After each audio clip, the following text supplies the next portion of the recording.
살아계신 하나님 아버지 은혜를 감사드립니다. 주님 생명의 말씀을 우리에게 주시고 또 지혜의 말씀을 우리에게 주심을 감사합니다.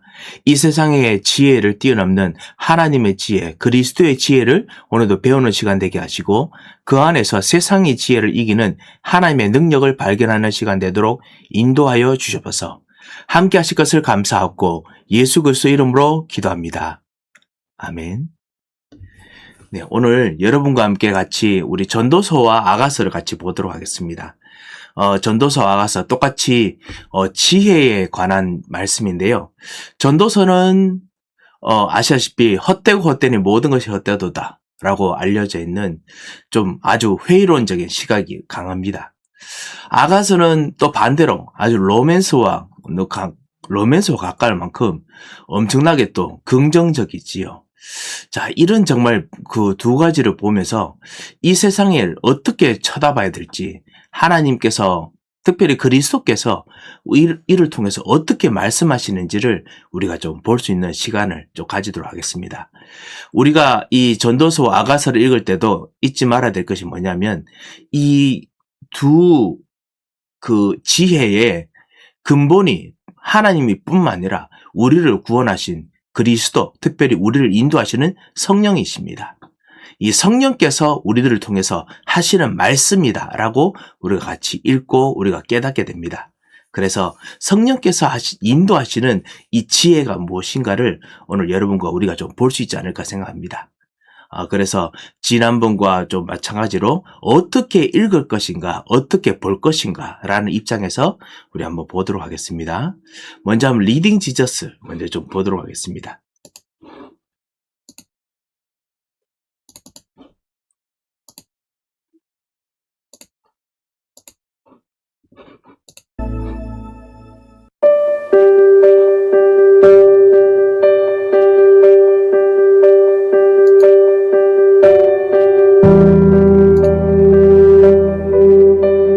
이번 영상은 리딩 지저스 3권의 그 마지막 수업으로 전도서와 아가서의 핵심 메시지를 살펴보겠습니다.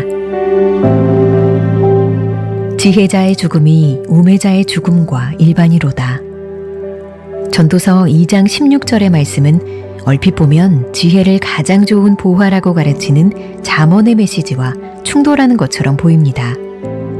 전도자는 해 아래서의 삶, 즉 이 땅에서의 삶은 모두 다 헛되어 바람을 잡으려고 하는 것에 불과하다고 말하며 헛되고 헛되며 헛되고 헛되니 모든 것이 헛되도다 라고 부르짖습니다. 전도서의 이런 회의론적 메시지에 우리는 그리스도인으로서 어떻게 반응해야 할까요? 지금부터 전도서를 바르게 읽고 이해하기 위한 균형 잡힌 관점에 대해 알아보겠습니다.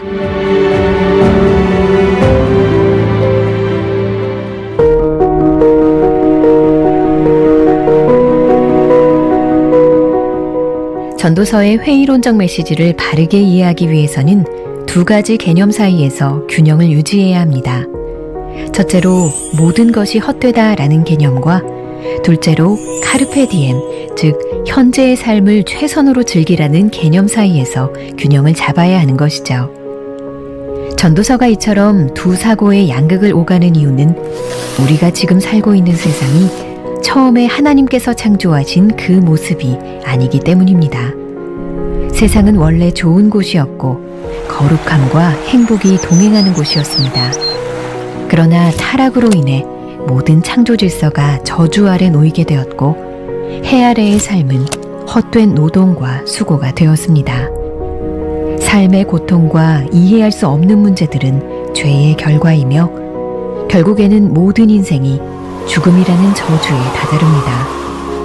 따라서 전도자는 명확하게 해 아래서의 삶을 타락하고 저주받은 세상에서의 삶으로 묘사합니다. 하지만 전도서의 말씀이 전부 이렇게 우울한 것만은 아닙니다. 전도자는 혼란스럽고 이해할 수 없는 세상 가운데서도 기쁨과 만족을 찾으라고 하면서 하나님의 좋은 선물로서 누려야 할 것들을 상기시킵니다. 그리고 그 안에서 얻는 낙을 누리라고 말씀합니다. 이러한 전도서의 가르침은 우리가 균형 잡힌 인생관을 가질 수 있도록 합니다. 우리 삶에 좌절은 없고 만족만 있다고 생각하며 삶의 고통을 회피하거나 반대로 만족은 없고 좌절만 있다고 여기며 모든 상급은 오직 천국에만 쌓인다고 생각하는 양극단의 종말론에서 벗어날 수 있게 하지요. 전도자는 우리에게 헛되고 헛된 현재 삶의 본질을 충분히 인식하면서도 그 삶 속에서 하나님이 주시는 은혜의 선물을 가득 맛보며 다가올 영광을 소망하면서 살아가라고 가르쳐 줍니다.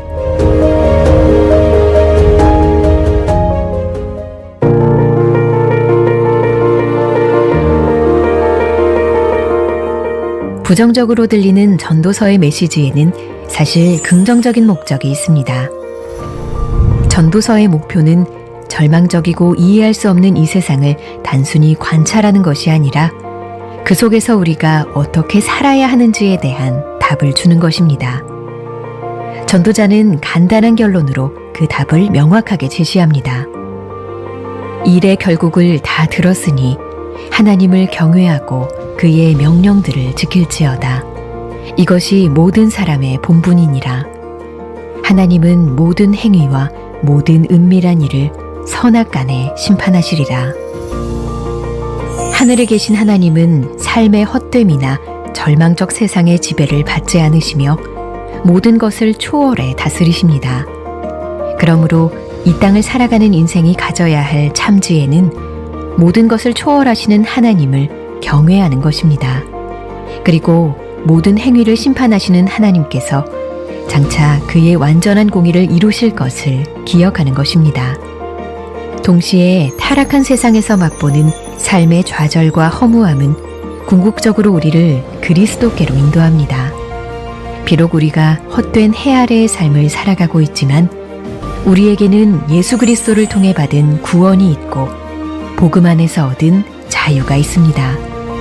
그러므로 우리는 헛된 해 아래의 삶을 살면서도 하늘의 영광을 바라보며 예수 그리스도를 통해 받은 구원의 은혜를 누릴 수 있습니다.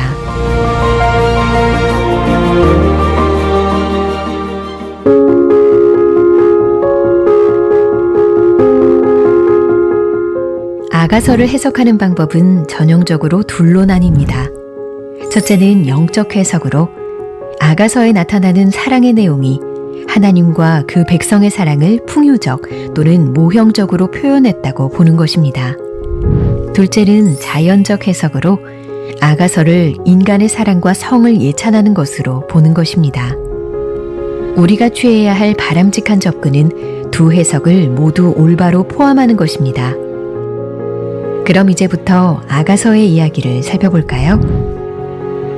아가서는 사랑이 시작되는 계절, 봄을 배경으로 한 여인의 열정적인 사랑의 선언으로 시작합니다. 그리고 그 여인에게 사랑을 노래하는 남자의 목소리가 이어지죠. 처음부터 끝까지 아가서는 견고한 일부 일처제를 바탕으로 성을 하나님께서 주신 선한 선물로 표현하며 배우자를 향한 올바른 열정을 기쁨으로 표현합니다. 이들은 진실된 사랑으로 서로를 간절히 원하지만 서로를 갈망하는 기다림의 시간을 지납니다. 이런 이유에서 아가서의 주인공은 적절한 때가 이르기 전에 자기 사랑을 깨우지 말라고 반복해서 이야기합니다. 그리고 마침내 둘은 결혼함으로써 사랑의 연합을 완성시킵니다. 성과 결혼에 대한 아가서의 관점은 금욕주의에 반대하면서 동시에 쾌락주의와도 맞섭니다. 남녀 상호 간의 사랑은 하나님께서 태초부터 의도한 좋은 선물이기 때문에 서로를 향한 열정은 자연스러운 것이고 둘이 연합하여 한 몸을 이루는 것은 선한 것입니다. 그러나 아가서는 모든 형태의 성적 친밀함을 예찬하는 것은 아닙니다. 한 남자와 한 여자의 영광스러운 결혼 관계를 그리면서 그 안에서 누리는 성적 친밀감이 얼마나 풍성하고 깊은 하나님의 복인지 보여줍니다. 이처럼 성이나 결혼은 하나님께서 허락하신 언어이며 경험입니다. 나아가 결혼으로 맺은 인간의 자연적이고 독특한 사랑의 힘은 우리와 하나님의 관계를 더 깊이 이해할 수 있는 수단이 되고 그리스도와 그 신부의 관계를 더욱 심오하게 이해하도록 합니다.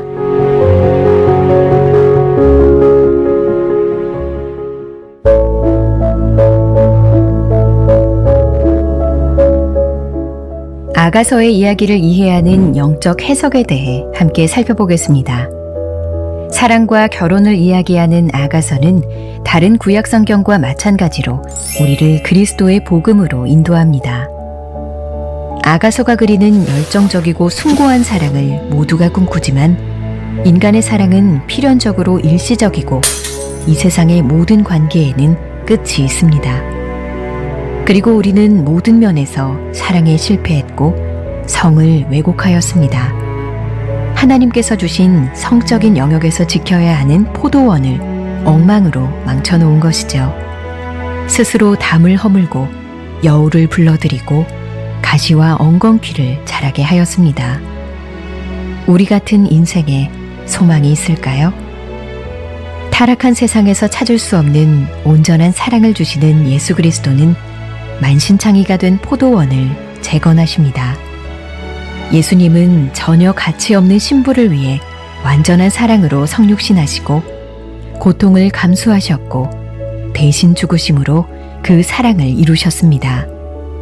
그리고 그의 신부에게 완벽한 의의 예복을 입히기 위해 죽음을 깨고 부활하셨습니다. 그 결과 믿음으로 그리스도와 연합한 우리는 우리의 신랑이신 예수님과의 혼인잔치를 갈망하게 되었습니다. 기다림 끝에 나타날 궁극적 추수의 날에 예수님은 변함없는 사랑으로 우리에게 이렇게 말씀하실 것입니다. 나의 사랑, 내 어여쁜 자야, 일어나서 함께 가자.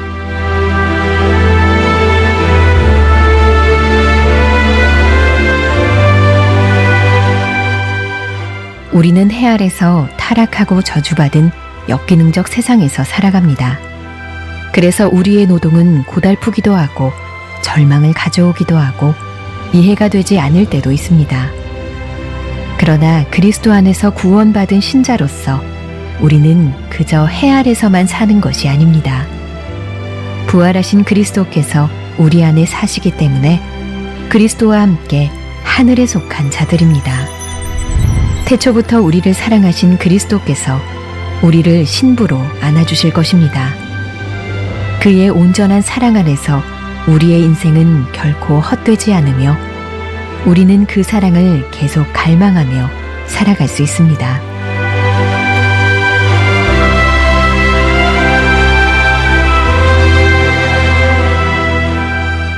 다음 영상부터는 리딩 지저스. 네, 이렇게 우리 같이 리딩 지저스를 통해서 전도서와 아가서 전체적인 흐름을 같이 보았습니다. 둘 다 말세에 사는, 종말에 사는 그 하나님의 사람들이 보아야 될 지혜, 눈을 가르치고 있지요. 회의적인 것처럼 보이지만 전도서요. 하지만은 가장 중요한 그 보아야 될 것, 집중해야 될 것을 가르치는 것이 전도서지요. 우리 한번 리딩 지저스의 전체 흐름을 통해서 같이 한번 또 보도록 하겠습니다. 우리 교재를 통해서 보도록 하겠습니다. 모든 것이 부질없으나 균형 잡힌 종말론. 지난번에 질문을 주신 것처럼 종말이라 하면은 예수 그리스도께서 부활하시고 난 후에 이제 심판하시기 위해서 하늘로 올라가신 그때부터 시작해서 이제 주님께서 지금 재림하실 때까지 시간이 바로 종말이지요. 그래서 구속의 역사의 마지막이란 뜻에서 종말입니다. 하지만 종말론은 그리스도께서 정말 오시기 전까지 우리가 해야 되는 것, 우리가 이해해야 되는 것, 우리가 봐야 되는 것. 그래서 종말론은 이제 우리가 봐야 되는 부분입니다. 그래서 그것은 관점이죠, 관점. 그래서 지난번에 들었던 것이 뭐냐면 이미 그리스도로 말미암아 다 구원하셨고 다 해결하시는 일들. 그렇지만 세상은 벌써 이미 세상은 타락하고 무너지고 그리고 마귀가 장악하고 있습니다. 그래서 그리스도께서 구원하시고 역사하실 일들을 벌써 지금 시작하시고 역사하십니다. 하지만 아직 완전히 완성되지 않았습니다. 그리스도께서 이제 곧 재림하시면은 모든 것이 끝납니다. 그때까지는 아직까지 완성되지 않았습니다. 우리들에게 이미 구원의 비밀과 약속과 기도 응답과 모든 축복과 승리를 약속하셨습니다. 하지만은 아직 완전히 다 이루어진 것은 아닙니다. 이 두 가지가 사실은 이제 종말론의 우리들에 대한 시간표입니다. 시간표. 종말론의 시간표에 대한 관점입니다. 시간에 대한 관점이고요. 그리고 두 번째는 무엇이냐?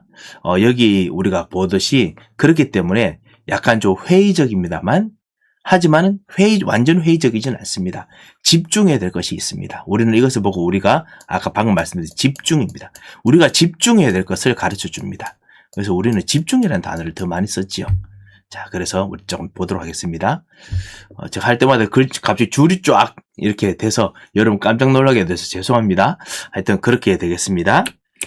자, 전도서의 회의론적인 메시지를 바라보는 관점에는 역사적으로 두 가지 관점이 지배적이었습니다. 첫 번째는 전도서의 정경성 자체를 의심하는 관점. 정경성이란 뭐냐면 전도서가 진짜 하나님께서 말씀하셔 주셨던 그 말씀 맞냐? 인간이 쓴 글 아니냐? 라는 것이 정경입니다. 정경, 캐논 말하는 거죠. 캐논. 하나님께서 주셨던 글, 정경, 캐논. 그래서 이 하나님 주신 캐논이 맞냐라는 관점인데요. 전도서의 메시지가 자문이나 다른 성경의 메시지를 일치하기 어렵다는 게 가장 큰 이유입니다. 왜냐? 회의적이니까요. 자, 두 번째 관점은 전도자의 메시지 중에서 회의적으로 들리는 구절들을 회의적이지 않게 해석하거나 아니면 전도서의 모든 내용을 전도자가 맨 마지막에 성숙하게 회개하는 관점으로 보기 전 단계로 보는 것입니다. 그래서 회개하는 관점으로 변하기 전 단계로 보는 것. 이 두 가지 때문에 되게 좀 역사적으로 좀 여러 가지 관점들이 많았습니다. 하지만 요즘은 무엇을 보느냐면요. 하나님께서 진짜 주셨던 말씀이 분명히 맞지 않느냐. 그렇다면 나은 접근법은 전도서를 두 개의 사고 기둥 사이를 오가는 것으로 보는 것입니다. 회의적이지만은 또다시 또 변화되기 위한 길로 보는 겁니다. 길. 그래서 진짜 그리스도를 발견할 수 있는 길로 보는 관점입니다. 그래서 회의적이지만 또 긍정적인 부분. 이렇게 두 사고의 두 기둥 사이를 오고 갑니다. 그래서 타락한 세상 속 삶을 이해하기 위해서 둘 사이의 균형을 유지하는 접근입니다. 자, 그래서 우리가 자세히 본다면요. 전도서는 한편으로는 모든 것이 헛되다라는 메시지가 뚜렷하지만 한편으로는 carpe diem, 즉 현재를 잡으라. 그러나 현재 삶을 가능할 때 즐겨라, 누려라 라는 권면의 메시지가 포함됩니다. 사실 우리가 특별히 우리 전도운동이 지금 아주 강조하면서 가르쳤던 내용들이죠. 분명히 모든 것이 헛되지만 누려라 라는 것이 포함되어 있습니다. 전도서를 읽는 독자는 둘의 균형을 유지하는 것이 필요합니다. 전도서가 이처럼 양극단의 사고를 오가는 이유는 왜냐? 우리가 사는 세상이 처음에 하나님께서 의도하셨던 그 세상이 아니기 때문에 그렇습니다. 역기능적인 세상이기 때문에 그러합니다. 세상은 원래 좋은 것이었습니다. 그리고 의미 있게 창조되었습니다. 거룩함과 행복함이 동행했습니다. 그렇죠. 거룩함과 행복함이 동행했습니다. 영적인 것과 육신적인 것이 같이 동행했습니다. 그러나 타락으로 인해서 모든 창조 질서는 저주 아래 놓였고 해 아래 삶은 헛된 노동과 수고가 되었습니다. 이러한 삶의 고통과 불가해성은 고통뿐만 아니라 이해를 못합니다. 불가해성. 방금 여기서 사실은 이 원죄 문제에 대한 우리가 정말 느끼는 것이죠. 고통, 그다음 불가해, 이해가 안 되는 부분, 우리 죄로 인해서 하나님의 저주가 임한 결과이며 결국 죽음이 공통의 저주로 모든 이에게 임했습니다. 전도자는 명확하게 해 아래 삶을 타락하고 저주받은 세상의 삶으로 묘사합니다. 그래서 해 아래 삶이 얼마나 진짜 타락하고 저주받은지 전도서 통해서 확실하게 보여줄 수 있습니다. 자, 그럼에도 불구하고 긍정적인 부분, 하지만 전도서 말씀이 전부 우울하지 않습니다. 모든 것이 헛되다라는 기둥만 삶의 유일한 측면이 아니라 카르페 디엠의 측면도 존재한다고 말합니다. 그래서 전도자는 혼란스럽고 이해할 수 없는 세상 가운데서도 기쁨과 만족을 찾으라 라고 말하면서 희알의 삶을 피할 수 없는 고뇌와 함께 하나님의 좋은 선물로서 누려야 될 황홀함을 인식시킵니다. 그래서 곳곳에 집중해야 될 포인트를 말합니다. 이 황홀함은 세상에서 도피함으로 얻어지는 것이 아니라 오히려 수고하면서 그 안에서 낙을 누리는 것이라고 말합니다.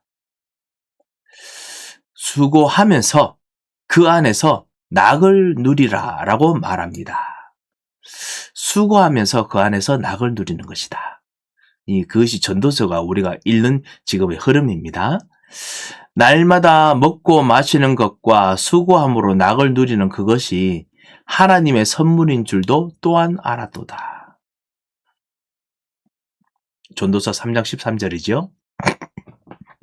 따라서 전도서는 우리에게 균형 잡힌 종말론을 가지라고 권면합니다. 우리에게 좌절은 없고 만족만 있다고 생각한다면 과대 실천된 종말론입니다. 만족만 있다. 과대 실현된 종말론입니다. Oversized real eschatology. 이 종말론의 단어죠. eschatology인데요.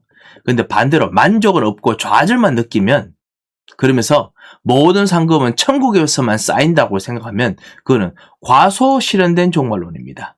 과소실현된 종말론입니다. 우리에게 요구되는 것은 균형 잡힌 종말론입니다. Balanced eschatology입니다. 이는 헛되고 헛된 현재 삶의 본질을 충분히 인식하면서도 그 삶 가운데서 다가올 영광을 가득 맛보면서 사는 것입니다. 자, 그리고 기쁨과 만족은 수고와 땀 자체에 내재한 것이 아니라 그리스도 안에서 하나님이 주시는 은혜의 선물임을 인식하며 사는 것입니다. 자, 그래서 헛되고 헛된 현재의 삶의 본질을 충분히 인식하면서 현재를 인식하면서도 헛되고 헛되지만 그 삶 가운데서 다가올 영광, 미래의 영광을 가득 맛보며 사는 것입니다. 그리고 기쁨과 만족은 삶의 수고와 땀 자체에 내재한 것이 아니라 그리스도 안에서 하나님이 주시는 은혜의 선물임을 인식하는 것입니다. 그리스도 안에서 주시는 하나님 선물이죠. 자, 그것이 전도서에 있는 길을 제시하는 것입니다. 자, 그래서 우리가 결국 찾아야 될 것, 전도서의 목적입니다. 자, 2강이죠. 부정적으로 들리는 전도서의 메시지에는 사실 궁극적인 목적이 있습니다. 그것은 타락한 세상에서 맛보는 삶의 좌절과 허무함을 통해서 우리를 궁극적으로 그리스도께 인도하기 위한 것입니다. 그렇죠. 그리스도께 인도하기 것이죠. 예수님이 이 땅에 사시면서 좌절과 만족을 함께 경험하신 것처럼 이사야서 이미 말씀되었습니다. 이사야서 53장 10절에 11절 좌절과 만족을 계속 경험하셨습니다. 함께 경험하셨습니다. 우리 또한 좌절되고 절망스러운 세상 속에서 분명히 기쁨과 만족을 누릴 수 있습니다. 전도서의 목표는 좌절되고 이해할 수 없는 이 세상을 단순히 관찰하는 것이 아니라 그 속에서 우리가 어떻게 살아야 하는지에 대한 답을 주는 것입니다. 전도서의 간단한 결론이 그 답을 명확하게 제시합니다. 12장 13절, 14절이죠. 일의 결국을 다 들었으니 하나님을 경외하고 그의 명령들을 지킬지어다. 이것이 모든 사람의 본분이니라. 하나님은 모든 행위와 모든 은밀한 일을 선악간에 심판하시리라. 이 답이 딱 제시되어 있습니다. 하나님은 삶의 헛됨을 초월해 다스리시며 절망적 세상의 지배를 받지 않으십니다. 우리는 땅에 있지만 그분은 해 아래가 아닌 하늘에 계십니다. 초월해 계시죠. 그리고 우리도 그리스도와 함께 초월합니다. 그래서 오늘도 초월의 삶을 누리시기 바랍니다. 묶여 있지 마시고요. 초월의 삶을 사셔야겠습니다. 따라서 궁극적인 실제는 좌절이 아니라 초월의 하나님이십니다. 그리고 궁극적인 실제는 우리 삶 속에서 묶여있는 삶이 아니라 초월하신 그리스도와 함께 누리는 삶입니다. 이 삶의 불가의 성은 이해되지 못하는 부분은 목적이 없는 혼돈이 아닙니다. 그것은 하나님께서 부여하신 저주입니다. 그래서 하나님께서 그렇게 해주신 까닭이 뭐냐? 그 저주를 이기는 그리스도를 붙잡아라 라는 뜻입니다. 인간에게 하나님을 경외하는 법을 가르치기 위해서입니다. 그리스도를 붙잡아라. 하나님을 경외하는 법입니다. 진짜 문제가 있는 이유가 뭐냐? 불가의 성, 우리는 이걸 보고 당연성이라고 부릅니다. 당연성. 이해가 안 되는 게 당연하다. 그리고 거기서 필연성이 뭐냐? 하나님의 뜻이 있다. 그리스도, 하나님을 경외하는 법 가르쳐라. 인간의 힘으로 안 된다. 그리스도밖에 안 된다. 그것이 또 절대이지요. 그래서 우리는 당연, 필연, 절대라고 부릅니다. 당연, 필연, 절대. 그죠? 그런데 여기서는 이거를 아주 쉽게 설명해 줍니다. 삶의 불가의성은 목적 없는 혼돈이 아니라 하나님이 부여하신 저주이며 하나님이 그렇게 하신 까닭은 인간에게 하나님을 경외하는 법을 가르치기 위해서다라고 하지요. 따라서 이 세상에서는 공의가 패배할 때도 있고 때로는 악인들이 번성한 듯 보이기도 합니다. 하지만 하나님을 경외하는 사람들은 결국은 더 잘 살게 됩니다. 이 전도서의 지혜의 결론입니다. 전도서의 마지막 부분은 하나님을 경외하는 것만이 이 땅을 사는 지혜이며 이는 하나님이 모든 행위를 심판하시기 때문이라는 핵심 메시지를 명료하게 밝힙니다. 우리는 이해 불가능한 해 아래 삶 가운데서 불의와 좌절을 끊임없이 직면합니다. 한 예로 사람들 눈에 띄지 않아서 처벌받지 않는 경우가 많습니다. 죄를 짓고도요. 그러나 우리가 붙들어야 될 확실한 사실은 장차 하나님의 심판이 반드시 있다는 것입니다. 모든 인생이, 모든 민족과 족속이 예외 없이 심판받을 것입니다. 반드시 이 심판에 대한 바른 지식이 우리를 절망에서 지켜줍니다. 악한 이들은 일하시는 하나님을 보지 못하므로 악행을 그치고 바른 길로 가지 않겠지만은 성도들은 삶의 불의를 직면할 때마다 하나님의 궁극적인 심판과 완전한 공의가 이루어질 것임을 기억해야 합니다. 그 심판을 기억하는 것이 우리를 절망에서 지켜주고 더 나아가 죄를 짓지 않도록 지켜줍니다. 자, 그리고 동시에 우리에게는 복음 안에서 얻은 자유가 있고 감사함으로 받은 하나님의 선물이 있습니다. 예수 그리스도 때문에 그리고 예수 그리스도 통해서 예수 그리스도 안에서 풍요롭게 누릴 수 있는 하나님의 은혜가 있습니다. 아무리 삶의 불의가 있더라도 복음 안에서 이거를 초월하고 그리고 누릴 수 있는 자유가 있습니다. 예수 그리스도가 있습니다. 하나님의 은혜가 있습니다. 우리는 비록 헛되고 헛된 해 아래 삶을 살지만은 하늘의 영광을 바라보면서 삽니다. 그래서 전도서는 부정적이고 회의적으로 보이는 삶을 통해서 긍정적이며 영광스러운 삶을 바라보게 합니다. 그래서 우리는 부정적이고 회의적인 삶을 직시합니다. 하지만 긍정적이며 영광스러운 삶을 보게 됩니다. 그러면서 그리스도 통해서 주시는 승리한 삶을 봐야 됩니다. 우리가 진짜 전도자들 통해서 우리 주변 사람들과 이것을 같이 보고 누려야겠습니다. 자, 하나님께서 우리에게 주신 사랑이 어떤 사랑입니까? 아가의 두 가지 해석입니다. 아가의 해석은 전형적으로 둘로 나눕니다. 이 첫째는 아가서가 하나님과 그 백성의 사랑을 풍요적으로, 모형적으로 표현한다는 영적 해석입니다. 예, 모형적은 이것이 영적으로 해석된다 이라는 것으로 말합니다. 그래서 그리스도와 관련된 사랑이다라는 의미에서 모형이라고 부릅니다. 풍류는 아시다시피 알레고리, 여기에 모든 것들이 다 가지고 있는 어떤 비유가 있다. 비유 속에서 주는 어떤 그런 부분이 다 있다라고 표현하는 것이죠. 이 모든 게 다 영적 해석이다라는 거 보는 것입니다.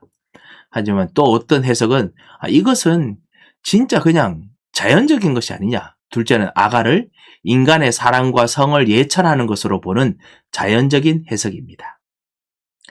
자, 그래서 그대로 봐야지 왜 자꾸만 영적으로만 해석하느냐. 이런 두 가지가 있지요. 둘의 논쟁은 지금까지 이어지고 있지만은 바람직한 접근이 있습니다. 그게 뭐냐? 두 해석을 모두 올바로 포함하는 것입니다. 우리는 영적으로 보는 동시에 자연적으로 봅니다. 자연적인 해석 관점에서 아가는 부부의 이상적인 사랑의 위대함을 보여줍니다. 동시에 이 세상 남녀들에게 도전을 안겨줍니다. 영적 해석으로 봐야 된다라는 것이죠. 또한 영적 해석의 관점에서 아가는 간접 율법으로서 우리 인간이 그런 완전 사랑에서 얼마나 부족한지를 깨닫게 해줍니다. 우리가 이만큼 사랑하느냐? 그렇지도 않거든요. 그래서 깨닫게 해줍니다. 그리고 궁극적으로 우리를 하늘 신랑 예수 그리스도의 품으로 인도하여 신부를 향한 그분의 완전한 사랑이 얼마나 대단한지를 봐서 우리 삶의 희망으로 품도록 인도합니다. 하나님께서 우리를 얼마나 사랑하는지 깨닫게 만들지요. 그래서 이 두 가지가 있습니다. 자, 따라서 아가는 성과 관련하여 모든 시대와 역사에 만연했던 잘못된 두 견해, 즉 쾌락주의과 금욕주의를 모두 맞습니다. 금욕주의, 영적 해석으로 해석하면서 완전히 살았죠. 쾌락주의, 자연적 해석으로 하면서 뭔가 풍성한 인간의 삶을, 육신적인 삶에 대한 부분을 파헤치다가 자꾸만 육신에 머물 수 있습니다. 그래서 두 가지 맞습니다. 아가는 모든 형태의 성관계를 예찬하면서 성을 단지 욕구 충족의 소단으로 보려는 쾌락주의를 옹호하지 않습니다. 또한 모든 성적 쾌락을 거부하거나 성을 부정적으로 가르치며 금욕을 수준 높은 신앙처럼 취급하려는 금욕주의도 지지하지 않습니다. 아가는 경관 일부 일처제를 배경으로 성을 향한 하나님의 선한 창조의 선물로 표현하며 배우자를 향한 올바른 열정으로 기쁨을 표현합니다. 아가는 이 사회의 흔한 섹스 이야기가 아닙니다. 성이나 결혼은 하나님이 허락하신 언어이며 경험이고 우리와 하나님의 관계를 더 깊이 이해할 수 있는 수단임을 보여줍니다. 우리와 하나님 관계를 더 깊이 이해할 수 있지요. 나아가 결혼으로 맺은 인간의 자연적이고 독특한 사랑의 힘은 신랑 그리스도와 그 신부의 관계를 더욱 심오하게 이해하도록 합니다. 이런 핵심을 놓치고 부적절한 풍류적으로 해석할 때 아가의 심오한 메시지는 빗나가게 됩니다. 그래서 하나님은 나를 이렇게 사랑하시는데 나는 정말 이렇게 하나님을 사랑하는가? 이렇게 봐야 되지요. 하나님께서 정말 육체적으로 사랑하는 것만큼 정말 나를 뜨겁게 사랑하시는데 나는 내가 먹을 때, 입을 때, 그 다음에 세상에 좋아하는 육체적인, 육신적인 거 있을 때 정말 이렇게 하나님을 사랑하는가? 이제 생각해야 되는 것이죠. 무엇보다 아가는 인간의 원초적이고 친밀한 하나됨의 능력, 친밀한 하나됨의 능력을 신랑이신 그리스도까지 확장해서 자연스럽게 그리스도를 바라보게 합니다.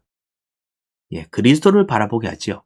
아가는 우리가 참 사랑에 실패한 자라고 도전하면서 우리가 참 사랑에 실패한 자라고 계속 말합니다. 그래서 혹시나 사랑에 어려움을 겪고 계신 분들 두려워하지 마십시오. 사실은 결혼하시는 분들, 결혼을 지금 사시는 분들 모두가 다 여러분께 지금 도전하는 겁니다. 참 사랑에 사실은 우리가 실패하는 자들 아닙니까? 사실 그렇지 않습니까? 도전하는 겁니다. 이 아가서를 보면서요.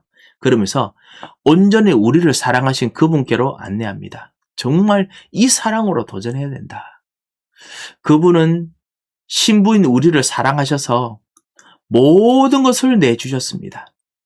그리고 완전한 사랑으로 성육신하시고 완전한 사랑을 구현하셨습니다.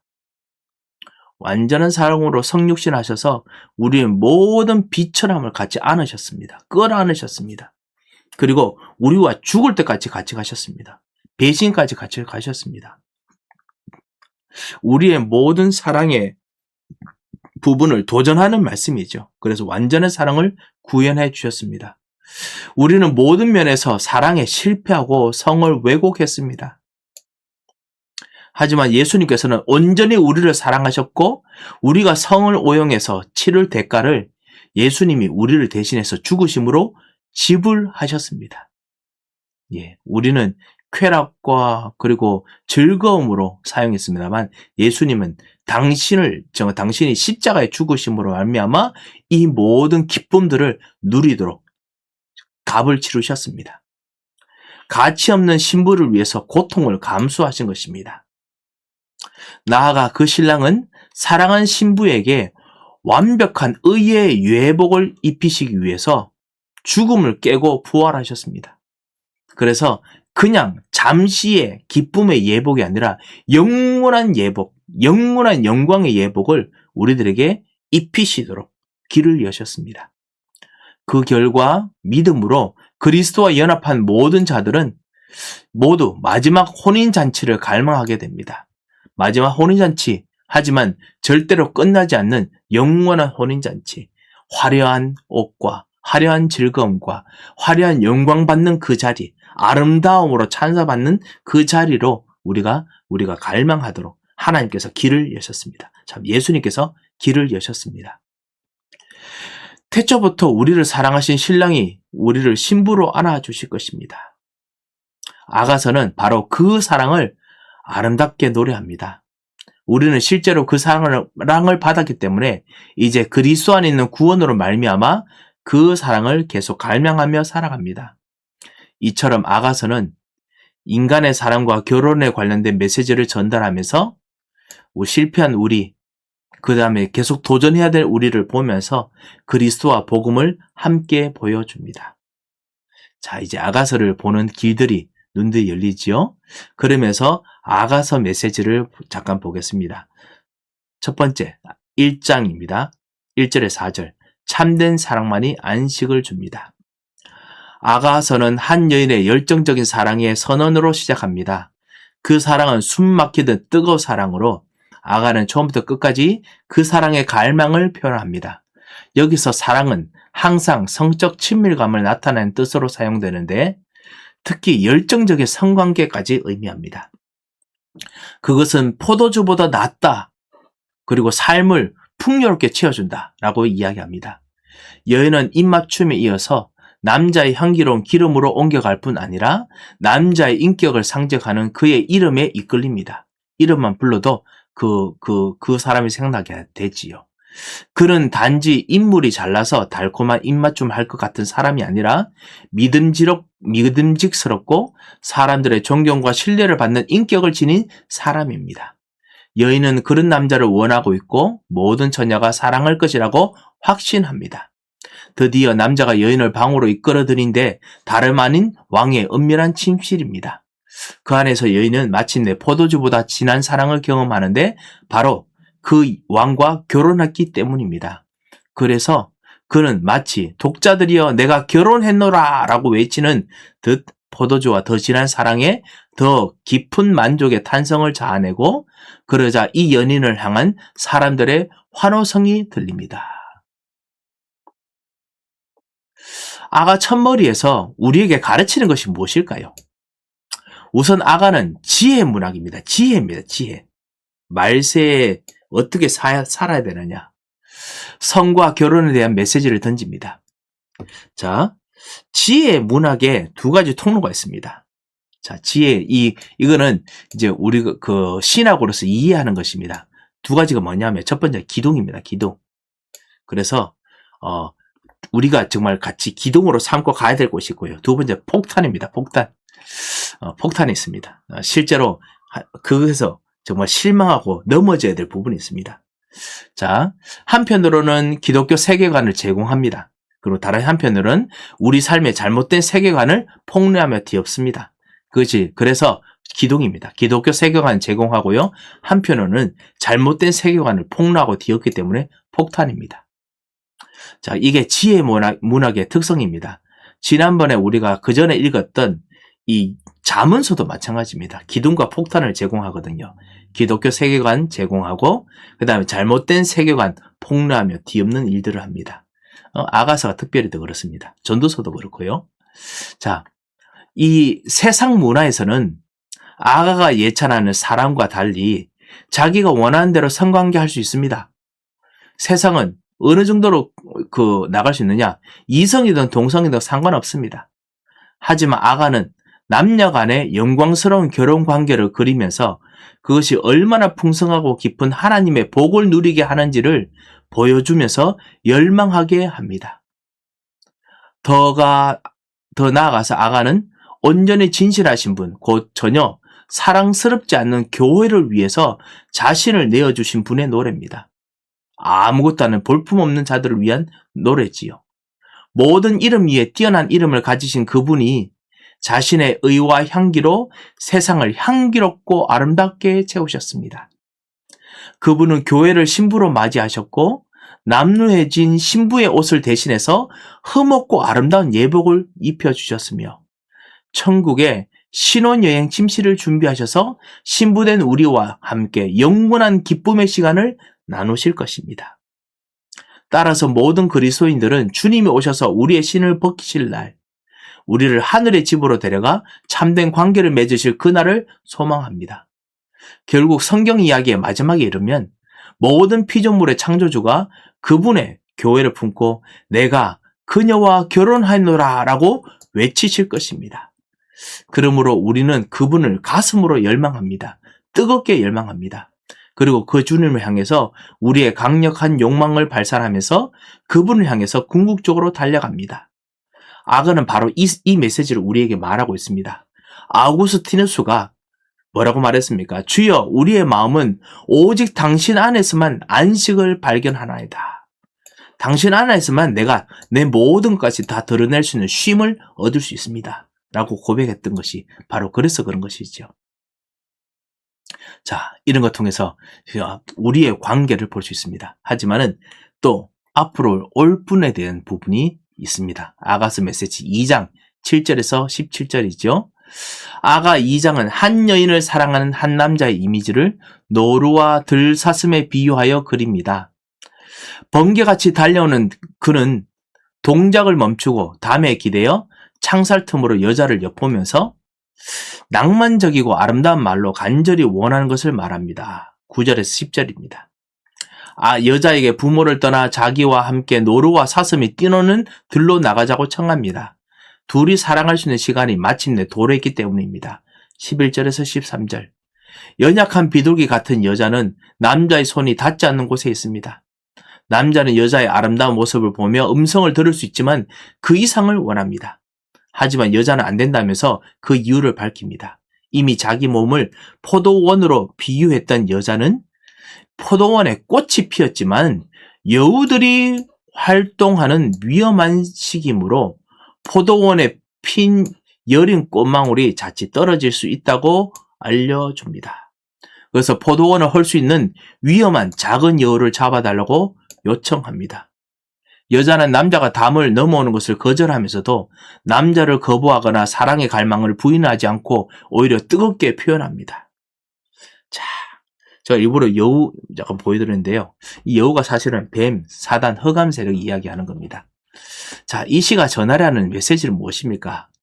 아가 2장의 핵심은 기다림입니다. 기다림. 제가 지금 영적으로 해석하는 것은 아닙니다. 우리 삶에 있는 모든 고통도 여우입니다. 하여튼 기다림입니다. 기다림. 진실된 사랑으로 불타는 관계지만 결혼 때까지 성관계를 미루라는 뜻이 이 안에 들어가 있습니다. 작은 여우가 사랑에 해를 끼칠 수 있기 때문에 그렇습니다. 예. 그리고 이것에 대한 부분도 하지만 이 기다림에 더 큰 핵심이 있습니다. 이게 제가 말씀드리는 것이죠. 우리에게 위대한 사랑을 주신 그분이 계시고 그분이 바로 우리가 기다려야 될 분이라는 것입니다. 그분은 그저 멀리서 우리를 지켜보시지만 않고 우리를 향한 위대한 사랑을 실천하셨습니다. 반면에 우리의 사랑의 열매는 너무나 형편없는 모습입니다. 우리가 맺는 모습은 항상 형편없습니다. 하나님 우리에게 지켜야 될 포도원을 주셨지만 우리는 담을 헐겁게 하고 여우를 불러들이고 가시와 엉겅퀴를 자라게 했으며 포도원 전체를 엉망으로 망쳐 놓았습니다. 더러는 혼의 정사로, 더러는 욕망과 음란문과 성적 환상으로 포도원을 망쳤습니다. 또 다른 면에서는 하나님이 허락하신 좋은 선물인 성을 혐오하기도 했습니다. 말로 또 무너뜨렸습니다. 하지만 하나님은 우리에게 아들을 보내셔서 만신창이가 된 포도원을 재건하십니다. 그분은 추호의 욕망 없이 자신의 포도원을 완벽하게 지키시고 이 땅의 신부를 끊임없이 사랑하셨습니다. 그분의 신부인 교회는 타락해서 더럽혀져 있고 남루한 옷을 걸치고 있지만은 주님은 자신의 신실하고 아름다운 옷을 신부에게 입혀 주셨습니다. 우리는 바로 이 주님을 신랑으로 기다리면서 바라봅니다. 우리를 사랑하신 주님은 우리가 결혼했든 미혼이든 힘을 다해 포도원을 지키기를 원하십니다. 물론 어떤 사람은 기다리다가 유혹에 넘어지기도 하겠지만은 여전히 주님만을 기다리며 바라보기를 원하십니다. 궁극적인 주소의 날에 맛볼 생명의 열매가 예수님과 우리의 기다림 끝에 나타날 것을 기대하면서 말이죠. 그래서 그 주님이 우리를 향해서 부르고 계십니다. 나의 사랑, 나의 어여쁜 자야, 일어나서 함께 가자. 주님께서 우리를 지금 기다리면서 같이 가기를 원하십니다. 자, 그래서 우리가 이거를 같이 한번 읽는 것이 좋지 않을까 생각합니다. 예. 아무래도 여러분 이번에 이 부분이 약간 좀 이렇게 그 페이지가 스캔이 잘 안 돼 있지요. 여러분께서 나중에 그 이번 주간에 다시 한번 좀 새로운 페이지로 제가 여러분께 나눠드리도록 하겠습니다. 그래서 그리스도를 같이 보는 참된 축복을 같이 보아야겠습니다. 자, 그래서 이걸 같이 좀 봐야겠습니다. 자, 성경수로 모아보기. 전도서는 모든 것이 헛되다라는 메시지가 뚜렷하지만은 다른 한편에서는 현재를 누리다. 현재를 누리거나 합니까 혹시? 잡으라. 예, 현재를 잡으라. 현재 삶을 가능할 때 즐기라. 라는 권면의 메시지가 포함됩니다. 전도서를 읽는 독자는 둘의 균형을 유지하는 것이 필요합니다. 이것이 종말론이죠. 범사에 기한이 있고 천하만사가 다 때가 있나니, 제가 좀 답을 여러분 좀 같이 보도록 하겠습니다. 예, 때가 있나니 하나님이 모든 것을 지으시되 때를 따라 아름답게 하셨고 또 사람들에게는 영원을 사모하는 마음을 주셨느니라. 그러므로 하나님이 하시는 일의 시종을 사람이 측량할 수 없게 하셨느니라. 측량이죠. 예. 측량할 수 없게 하셨도다. 전도서 3장 1절 그리고 11절이죠. 하나님께서 가지고 있는 시간표죠. 그래서 전도서의 목표는 좌절되고 이해할 수 없는 이 세상을 단순히 절망하고 그다음 회의하라는 것이 아니라 그 속에서 어떻게 살아야 하는지에 대한 지혜인가요? 지혜를 관찰하는 것이 아니라 답을 주시는 것입니다. 단순히 관찰하는 것이 아니라 답을 주시는 것입니다. 전도서의 마지막 부분은 하나님을 경외하는 것이죠. 하나님을 경외하는 것만이 이 땅을 사는 지혜이며 하나님이 모든 행위를 심판하시기 때문이라는 핵심 메시지를 명료하게 밝힙니다. 그래서 전도서는 부정적으로 회의적으로 보는 삶을 통해서 궁극적이며 긍정적이며 영광스러운 삶, 긍정적이며 영광스러운 삶을 바라보게 합니다. 자, 아가는 남편 간에 남녀 간에 영광스러운 성관계를 그리면서 그것이 얼마나 풍성하고 깊은 하나님의 복을 누리게 하는지를 보여주고 열망하게 합니다. 더 나아가서 아가는 온전히 진실하신 분, 곧 전혀 사랑스럽지 않은 신부를 위해서, 우리를 위해서 자신을 내어준 분의 노래입니다. 정말 우리에 대한 노래죠. 아가서 2장의 핵심은 결혼이죠. 결혼입니다. 기다림입니다. 죄송합니다. 아가서의 2장 핵심은 기다림입니다. 그래서 진실한 사랑으로 불타는 관계이지만은 기다림입니다. 진실한 사랑으로 불타는 관계지만 결혼 때 성관계를 미루라는 뜻도 있습니다. 하지만 이거의 더 핵심은 뭐냐면요. 기다림의 더 핵심은 우리에게 위대한 사랑을 주신 분이시고 그분이 바로 우리가 기다려야 할 분이라는 것입니다. 그 성경이 미루라는 뜻 좀 약간 들어가 있습니다만, 예, 이거를 너무 강조하다가 진짜 우리에게 정말 더럽혀지고 무너진 우리들에 대한 부분을 또 잊어버리면 안 되겠습니다. 그래서 아가서를 통해서 기다려야 될 부분, 우리를 정말 사랑하시고 그리고 이끄시는 분에 대한 부분을 같이 봐야겠습니다. 특별히 사실은 좀 이야기를 적게 하는데 여우라는 부분에 대해서 사실은 보이지 않게 엄청나게 많거든요. 그런 부분도 좀 같이 봐야 될 것 같습니다. 6번입니다. 빈칸 채울 것. 아가서 2장 10절입니다. 나의 사랑하는 자가 내게 말하여 이르기를 나의 사랑 내 어여쁜 자야 일어나서 함께 가자. 이 종말을 가는 우리들에게 말씀하시는 것입니다. 여러분에게 말씀하시는 것입니다. 나의 사랑 내 어여쁜 자야 일어나서 함께 가자.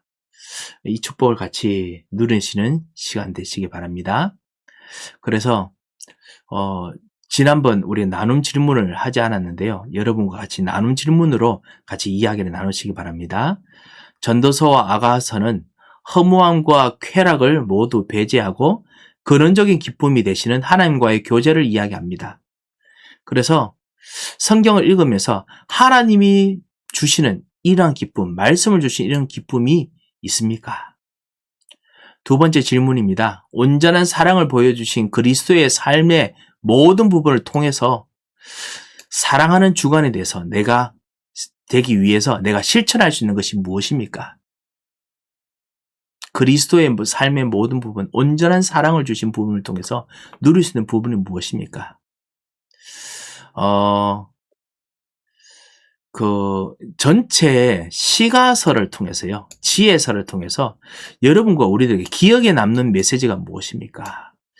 우리가 시가서가 그리스도를 어떻게 노래하며 그분의 지혜를 어떻게 우리가 받는지를 보았습니다. 그래서 기억에 남는 메시지가 무엇인지 같이 여러분께서 나눠보시기 바랍니다.